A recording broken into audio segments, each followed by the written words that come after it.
Hello, hello, hello, and thank you for joining me and being with me on this amazing spiritual, technological journey and soul transformation. I hope you're gaining amazing stuff as I have from these concepts.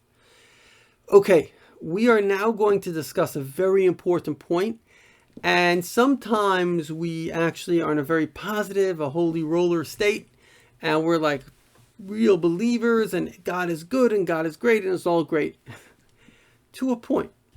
And the point is when someone else is suffering. Our brains are not that sophisticated. They like to paint a picture and they like all of reality to fit into that picture. That's why, in fact, there are a lot of arguments because I have an idea and your idea is different to my idea and I can't handle that. So the story of life is that even though on one hand, you have to, and really it's the best thing that you can do, which is be a believer that everything that happens to you that is negative is positive.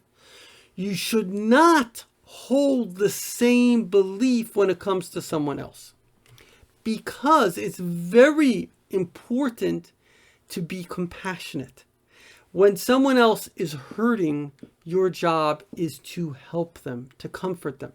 I believe that the ultimate book from the Bible that describes the idea of suffering and the correct response is the book of Job.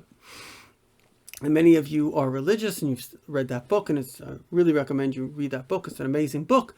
But basically, Job is this amazing guy. Everything's going well for him. He's a big believer in God. And suddenly all hell breaks loose. He loses his children, God forbid. He loses his wealth. He himself becomes sick. It's like the Satan himself has chosen him as the worst possible punishment.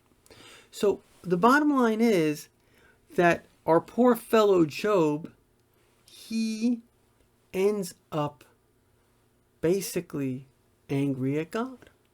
So his friends come and they say, "How can you speak about God?" And he says to them, "Listen, buddies, everything you know about God, I do too." He was a big believer.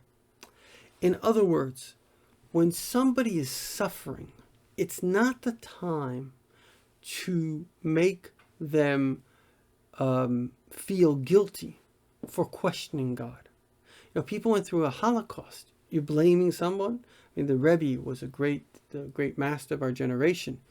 Dealt with anybody that asked about the Holocaust. He says, "We don't understand. Doesn't make sense. God should have never done it. It's unfair." It's okay to say it's unfair. It's not fair. So when somebody's suffering, never justify that suffering on spiritual terms.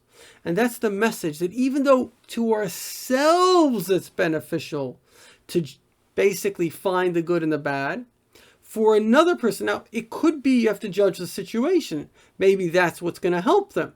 But the point is, don't be holy on someone else's pain.